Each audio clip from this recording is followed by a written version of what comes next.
मैं self doctor कोमल। आज का हमारा टॉपिक है ट्विन साइकिल हाइपोथेसिस। तो जब भी हम लोग खाना खाते हैं तो इसका distribution mainly carbohydrate, proteins and fat में होता है। तो कार्बोहाइड्रेट्स एंड फैट्स जो है वो एज अ फ्यूल हमारे बॉडी में हमें एनर्जी देने का काम करते हैं, एंड प्रोटीन्स जो होता है वो हमें हमारे जो मसल्स है उसको बिल्डिंग करने का काम करता है। So carbohydrate, proteins and fat ये तीनों ही हमें एनर्जी देने का काम करते हैं। तो जब भी हमारे बॉडी को ग्लूकोज की ज़रूरत पड़ती है तो सबसे पहले कार्बोहाइड्रेट्स का यूज़ किया जाता है, बाद में फैट्स एंड सबसे लास्ट में प्रोटीन का यूज़ किया जाता है। तो जब भी हम लोग खाना खाते हैं तो उसका कन्वर्शन ग्लूकोज के फॉर्म में होता है, जो कि हमारे ब्लड वेसल में एंटर करता है, सर्कुलेशन में जाता है। और जब इसकी बट जो ग्लूकोज होता है वो डायरेक्टली हमारे मसल में एंटर नहीं कर सकता, उसे एक हार्मोन की ज़रूरत होती है जिसका नाम है इंसुलिन। तो बिना इंसुलिन के ग्लूकोज मसल में एंटर नहीं कर सकता। तो हम एक एग्जांपल लेते हैं। अगर एक घर है, उसमें अगर हमको एंटर करना है तो वो एक दरवाज़ा होता है और उसमें लॉक एंड की होता है।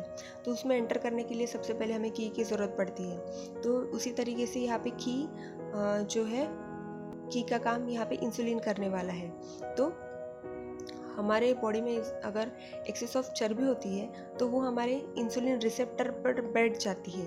यहाँ पर इंसुलिन रिसेप्टर मतलब हमारा जहाँ पे की लगाने वाले हैं वहाँ पे अगर हमने बहुत ज़्यादा च्युइंगम भर दिया तो जो चाबी है वो अंदर ही नहीं जा पाएगी। तो इस तरीके से अगर हमारे बॉडी में एक्सेस ऑफ चर्बी है तो जो इंसुलिन है वो अंदर एंटर ही नहीं कर पाते, जिसके कारण कि जो ग्लूकोज है वो ब्लड में ही पड़ा हुआ रहेगा, जिसके कारण हमारे ब्लड में हमें ब्लड शुगर लेवल बढ़ी हुई मिलती है। तो ट्विन साइकिल हाइपोथेसिस अंडरस्टैंड करने के पहले पॉजिटिव कैलोरी बैलेंस जो ये टर्म है इसको अंडरस्टैंड करना बहुत ज़्यादा इम्पोर्टेंट होता है। तो पॉजिटिव कैलोरी बैलेंस मतलब calories intake is more and expenditure is less. तो नॉर्मली क्या होता है कि जनरली हम लोग 1600 to 3000 कैलोरी डेली हम लोग इंटेक करते हैं। तो अगर हम लोग इतनी कैलोरी इंटेक कर रहे हैं बट उसका यूज़ नहीं कर रहे हैं, एक्सपेंडिचर ही नहीं कर रहे, उसको खर्च ही नहीं कर रहे हैं, तो पॉजिटिव कैलोरी बैलेंस होता है। तो कैलोरी इंटेक जो है वो हम जो भी आहार लेते हैं उससे होता है। तो उसका यूज़ कैसे कर सकते हैं, उसको खर्च कैसे करेंगे। तो अगर हम लोग डेली एक्सरसाइज करते हैं, हमारी डेली की एक्टिविटी करते हैं तो उससे उसका यूज़ होता है। ऑन एन एवरेज 7000 किलो की calorie equals to 1 kg weight. तो अगर हमें 1 kg वेट रिडक्शन करना है तो मिनिमम 7000 किलो कैलोरी रिड्यूस करना पड़ेगा हमारे डाइट में on an average. So excess calorie जो होती है वो हमारे बॉडी में फैट्स के स्वरूप में जमा हो जाती है। So this is the concept of positive calorie balance. तो ट्विन साइकिल में सबसे पहले देखते हैं फर्स्ट फेज। जब भी पॉजिटिव कैलोरी बैलेंस होता है तो क्या होगा कि हमारे जो इंसुलिन रिसेप्टर है तो वहाँ पर बहुत ज़्यादा चर्बी जम जाएगी।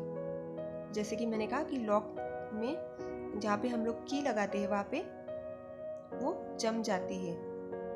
तो जिससे क्या होगा कि इंसुलिन है वो एंटर ही नहीं कर पाएगी। अभी इंसुलिन के अलावा अगर ग्लूकोज को एंटर करना है मसल में तो इंसुलिन की ही ज़रूरत पड़ती है, तो ये एंटर ही नहीं कर पाएगी।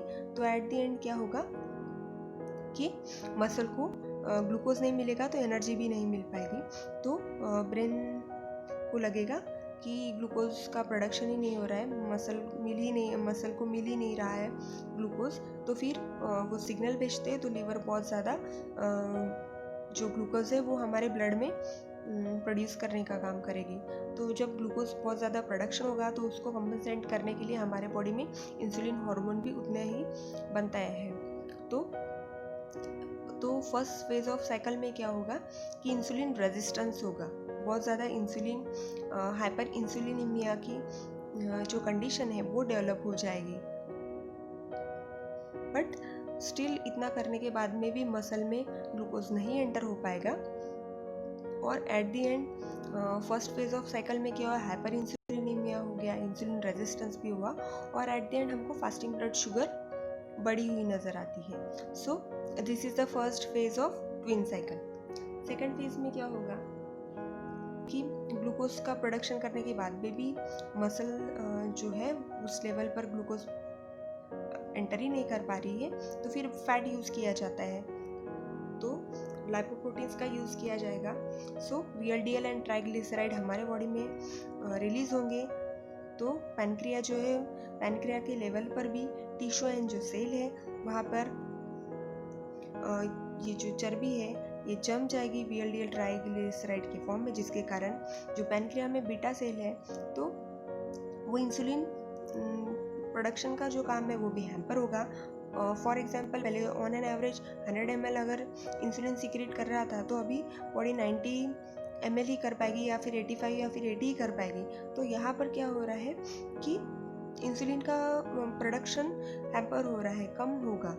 तो यहाँ पे हमें 10 to 15 to 20 ml जो इंसुलिन है वो हमको कम पड़ेगा, क्योंकि ये चर्बी बहुत ज़्यादा जमा हुई है टिश्यू लेवल पे, सेल लेवल पे जहाँ पे पैनक्रिया है, तो बीटा सेल को डिस्टर्ब, बीटा सेल भी उतना इंसुलिन नहीं प्रोडक्शन कर पाएगी। सो एट द एंड क्या होगा कि पोस्ट मील ब्लड शुगर जो है वो भी बढ़ा हुआ आएगा। तो इस तरीके से second phase of twin cycle hypothesis होता है।